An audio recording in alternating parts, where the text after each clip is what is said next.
Hello, everybody. I'm Pietro from ChainSecurity. This talk is about know before you build, what is to look at when building on L2. In particular, we're going to look at differences between Ethereum and L2s. So what is ChainSecurity? We are a team of 20 blockchain security engineers. We have been doing security research on blockchain since 2017. We have a lot of audits with big clients, and we do research on blockchain security. So what is an L2?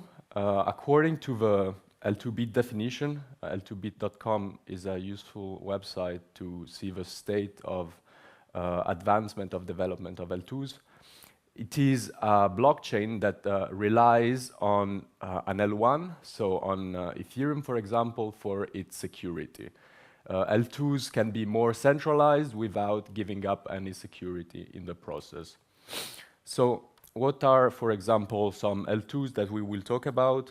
There is Optimism, and consequently Base and Blast, which are also based on the same tech stack as Optimism. There is Polygon ZK EVM.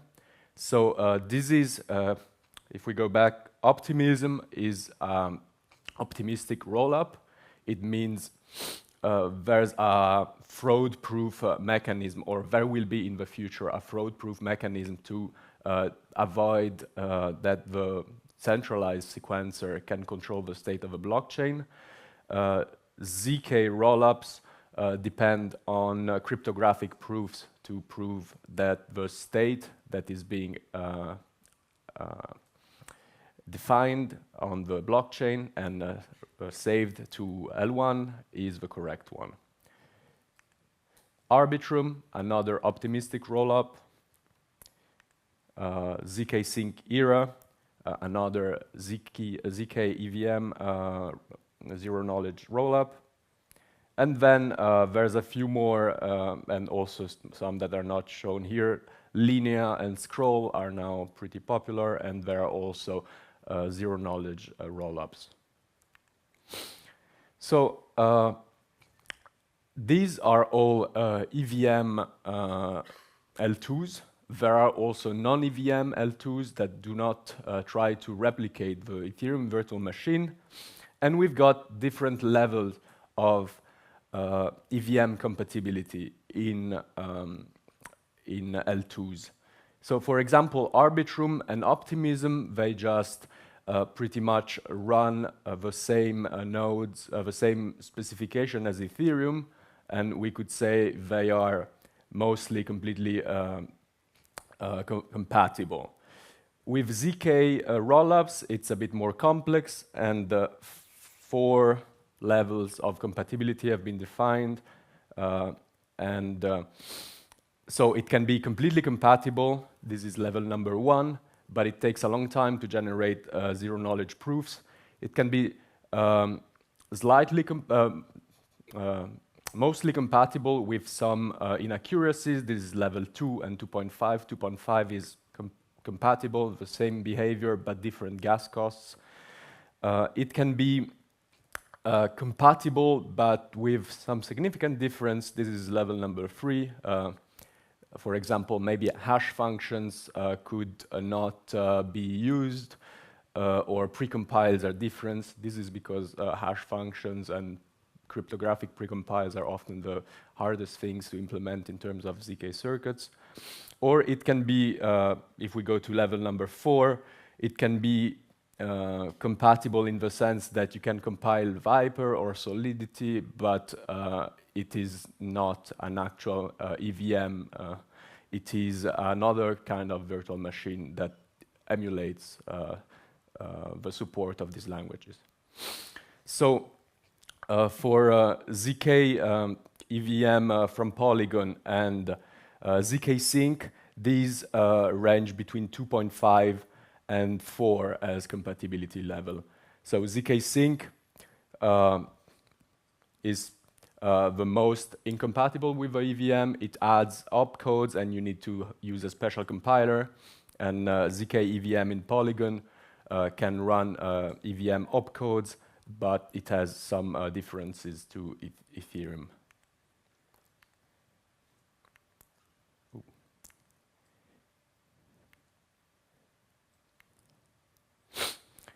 So there are many aspects of L2s that differ from L1 in terms of compatibility and assumptions that can be made. So I'm going to talk mostly about execution layer differences, but there are many other differences that we could talk about. These are censorship resistance. Can I include a transaction in the blockchain, or can I be prevented from doing so? And this is important because if I'm bridging to L2, I want to be sure I'm able to bridge back to L1. There is liveness, which means can the L2 completely stop for all users? Very economic security, which means how costly it is for somebody, either the sequencer or another actor, to cheat. Availability, will I be able to access the state of L2 in a long time? Security, so how reliable are the basics? And exit time, so how much time it takes me to go back to L1 if I've bridged to L2. Many more concerns also exist. We will concentrate on the execution level differences. So this is now a long list of opcodes that behave somehow differently or weirdly on L2s. We start with origin and caller. So origin is in Solidity TX origin, caller is message caller. You can message from L1 to L2. Basically, you send a transaction on L1 to a special inbox contract, and a corresponding transaction is created on the L2. This transaction has an origin and a caller address, which is the address on L1, but aliased. This aliasing means you are adding a constant offset to the address. So for example, if my address is, I don't know, 20, I will add 100 to 20, and my address on the L2 for transactions that come from L1 will be 120. And since addresses are generated securely with hashing functions, you cannot create another private key that has the same aliased address. So what is important to know is that is aliased address, they can create transactions on L2, but maybe, for example, on L1, a contract is deployed at some address, and you bridge some tokens to L2 where the contract is not there. You will not be able to send transactions from that contract address. For example, if it's a safe, a multi-sig, because the transactions coming from that address will be aliased as the address. Also, you can have transactions that originate from smart contracts on L2 where origin is equal to caller. So this is an invariant that for now on Ethereum means that a transaction is coming from an EOA. On L2, origin is equal to caller. Also, if the transaction originates from a contract on L1. We've got self-destruct and send all. Do we still need to talk about self-destruct? Now it's been removed from Ethereum mainnet in the sense that when a contract is deployed, if you call self-destruct, it will now implement send all, which means all the Ethereum balance of that address will be sent to another address. This is only true if the contract is not currently deploying. If it is currently deploying, so if you are in the constructor, the self-destruct still works as it would, so it means the contract will actually not be deployed no contract will be deployed at that address. This has some difference between different rollups. So on optimistic rollups, it's the same. This is Optimism and Arbitrum. And on ZK rollups, it was difficult to implement. And ZK Sync just has a compile time error when you try to compile a program that has self-destruct. And ZK EVM implements Sendle, but it also implements Sendle in the constructor. So it is a slight difference between the two. Difficulty or Prevrandao. So it used to be the difficulty of the mining, and then it became this random value. On L2s, these values are often arbitrary, and so the choice of different L2s differ. On ZK Sync, it's always this constant. On Arbitrum, it's always constant 1. On Polygon ZK EVM is always 0. And on Optimism, it's a random value chosen by the sequencer. So the sequencer claims on Optimism that it is pseudo-randomly generated, but actually it has freedom to choose whatever value they want. So in general, it is not a great feature to use on L2s. If you need random values, use an oracle for that.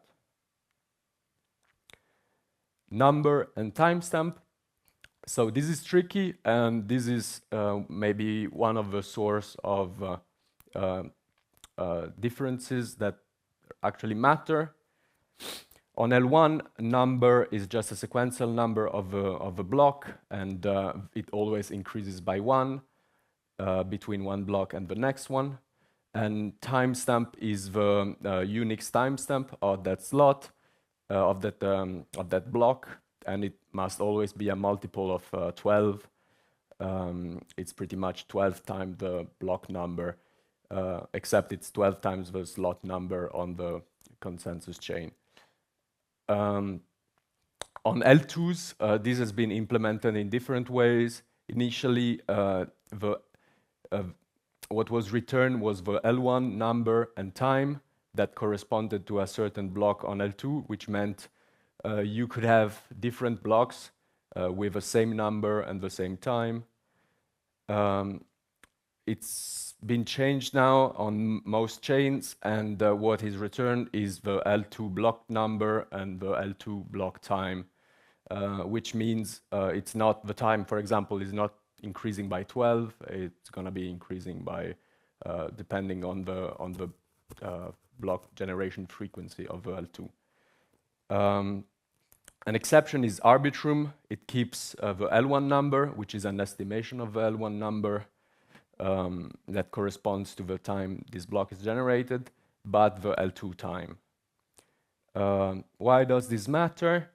It matters a little bit when you're implementing mechanisms that depend on timestamp, and you rely, for example, on different blocks to have different timestamps for example, time-weighted average prices or stuff like that. Push 0, nothing much to say. It's just not implemented on Linea. Block hash is weird. So on L1, what it does, it returns the hash of the block for the previous 256 blocks. On Arbitrum, it just returns the hash of a block number, so very different. On Optimism, it returns the L2 block hash for the last 256 blocks, so pretty much the same behavior as L1. On Polygon ZK AVM, it returns the L2 block hash for any block in history, so not only the 256 last blocks. And on ZK Sync, it returns the L1 block hash, not the L2 block. It returned the L1 block hash, now the L2 block hash. this makes it hard to use on L2 unless you are targeting specifically a chain and you know what you need. Coinbase is this address which is in the header of an Ethereum block, and it used to tell who would receive the mining reward, and when proof of stake was deployed, it became arbitrary, and it's mostly used to like tip block producers. On Optimism, it's undefined. The sequencer can choose whatever as its value. On Arbitrum, it depends. It's a fixed address if it's produced by the sequencer. If instead the block is created by on L1 directly by force inclusion of a transaction, it is the address of a transaction initiator. On Polygon, it is the sequencer address, and on ZK Sync Era, it is the address of a bootloader, a special contracts. So there's not much point to use this. Jump destination. So this is almost, I mean, nothing much with this. A small peculiarity is that, so when you deploy, when you run a contract, a jump destination analysis is run, which means if valid instructions are present in the body in the payload of a push instruction, you will not be able to run those because they are data and they're not code. To do this, the contract is analyzed from the beginning to the end. Every time a push instruction is met, those next data are skipped. And if a jump dest is met outside of this data, it is stored somewhere. So if you're jumping to an address, you will only be able to jump to an address which has a jump destination set, and this jump destination must be outside of the data of a push instruction, except on Polygon ZK EVM, where you can jump inside the data of a push transaction. This, in practice, doesn't make a difference unless you're doing very weird things with assembly.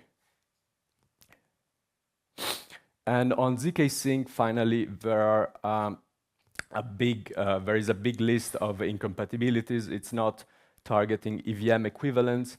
You have to use a special compiler, and there are many instructions that differ, starting on how the code is structured, how contracts are deployed, at what addresses, how contracts are called, and so on. So also gas prices are widely different. When you need to spend gas on L2s, two prices come into play. So one is just the gas cost of executing the computation on the sequencer, and this is generally very low. And then there is a L1 cost, which is associated with posting the transactions onto L1 to finalize them. So the computation cost is generally low. The L1 cost is higher. It used to be much higher when it used cold data, and now it uses the blobs. So it has been going down a lot also. But take into account this two-dimensional gas pricing for chains. Polygon ZK EVM has another mechanism for spam protection beside gas price, which is some opcodes. They are limited on the number of times you can use them for a certain block. So you should test against an equivalent testnet to know if, for example, your contract doesn't use too much of these opcodes. Normally, the limits are high enough that it shouldn't matter. but recommendation is to use a realistic testnet. An extra thing I will talk about is how block production happens on L2s. So on L1, you've got mempools, and the block producer then picks the transactions from the mempool, or you've got private mempools, and builders submit their blocks to the block producers. On L2s, what you have in every case is that you have a centralized sequencer which receive transactions and in general posts them in a in-order way. So actually Optimism now also implements private mempools with a priority fee mechanism, but for example Arbitrum just has a FIFO queue for transactions. What does that mean? So on L1, if you want to control transactions over the block boundaries, you would have to control the block producing of the second block mostly. You can include the transaction at the end of the first block, for example. That's something you can easily do, but then to be assured that you also can include a transaction in the next block, you need to be the block producer of that block. This matters, for example, in Oracle manipulations on chain, because you want to be able, for example, to move the price a big amount in the first transaction and then move it back in the second transaction in another block when the timestamp has incremented, and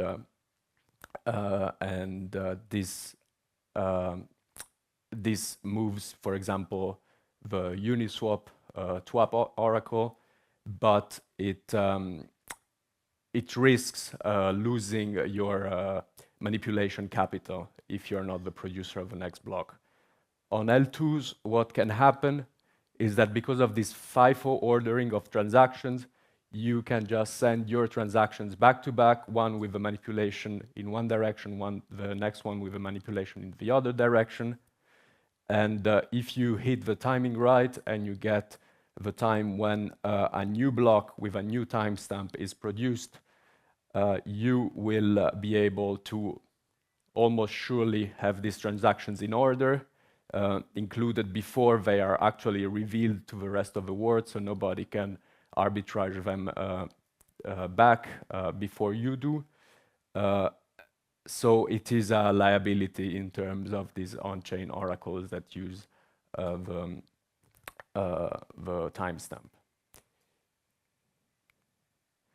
So if you want to read more about this, Rollup Codes is a very interesting resource, and then every one of these chain has a page about all the tiny differences that are with respect to Ethereum. So thank you. I'm Pietro from ChainSecurity. I will be talking also on Friday at the Security Summit about Oracle manipulations.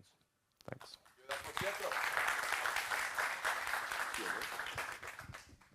If we have any questions in the audience, feel free to raise your hand, as usual. But let's switch it up this time, raise your other hand. Yes. Thank you for raising your other hand, by the way.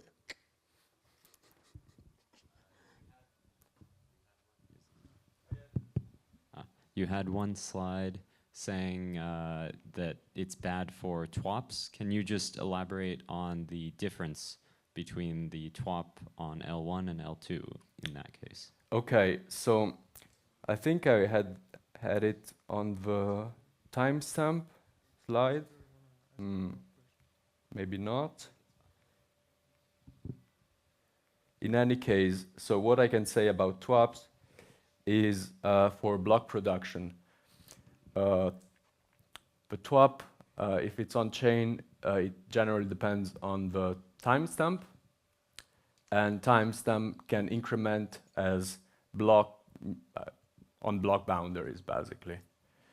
And what you can have is at very low cost.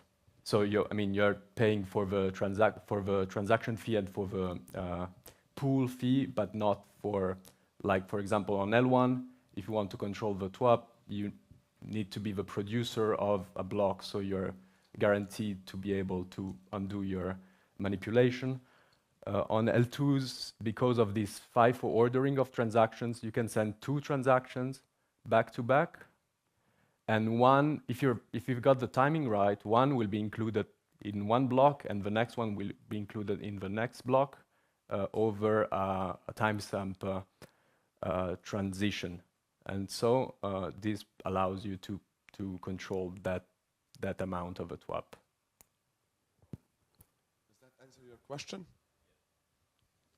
We have time for one more question, so if there's any... Other hand. Okay then, if anyone comes up with a question in the meantime, Pietro is going to be around. Don't be a stranger. Pietro is more than glad to chat. So once again, please give it up for Pietro. Thanks. Thanks.